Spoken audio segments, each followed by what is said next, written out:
And now, in yet another complication in this story of racial conversation that is going on, we turn to the controversy over Selma, the new movie that follows the Reverend Martin Luther King Jr.'s efforts in the 1960s civil rights movement. Historians, former staffers, and friends of President Lyndon Johnson say the movie is historically inaccurate, dead wrong, and how it portrays Johnson and his approach to the Voting Rights Act. Mark Updegrove is the director of the LBJ Presidential Library. He is the author of Indomitable Will, LBJ and the Presidency, and he joins us from Austin.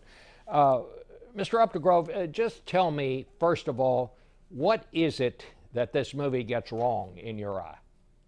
Well, let me first start by saying that I commend the filmmakers for taking on this subject, which is so worthy, and I think for the most part they do it quite responsibly. And I hope it serves as a catalyst for others to learn more about the civil rights movement, which I believe to be the most consequential domestic movement of the 20th century. And I think as they do, they will learn about the very productive, harmonious, and ultimately very consequential partnership between Dr. Martin Luther King and President Lyndon Baines Johnson. That does not show up in the film. You don't quite see how productive that partnership was and how it came to bear on our getting voting rights in this country. Well, I mean, beyond saying it doesn't quite come across, the film suggests that Johnson was trying to slow down this whole thing, that he was one of the impediments that Martin Luther King Jr. had to move aside. I have listened to the tapes of that era. I know some of what Johnson said to King and what King said back to him. Tell us a little bit about what your research shows. Certainly. There's a conversation that anyone can listen to. It's a taped telephone conversation between Martin Luther King and Lyndon Johnson that took place on January 15th, 1965, that largely vindicates Johnson and really shows his passion around voting rights. The two of them spur each other on, more or less. And Johnson says to Martin Luther King, you know, if you show the very worst of voting rights oppression in the South and get it on TV and get it on the radio, get it in the newspapers, there isn't a fellow who drives a tractor who won't say that isn't right, that isn't fair. That's a direct quote from Johnson. He says, and if you do that, we can shove legislation through Congress, and it'll be more significant even than the Civil Rights Act of 1964, which of course ended legal segregation in America. Mr. Updegrove, let me just play just a short portion of that tape because I think it underlines hearing you say it, but now let's listen to Johnson and what he said.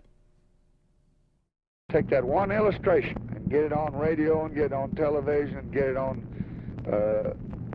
in the pulpits, get it in the meetings, get it every place you can. Pretty soon, the fellow that didn't do anything but drive a tractor, he'll say, well, that's not right, that's not fair.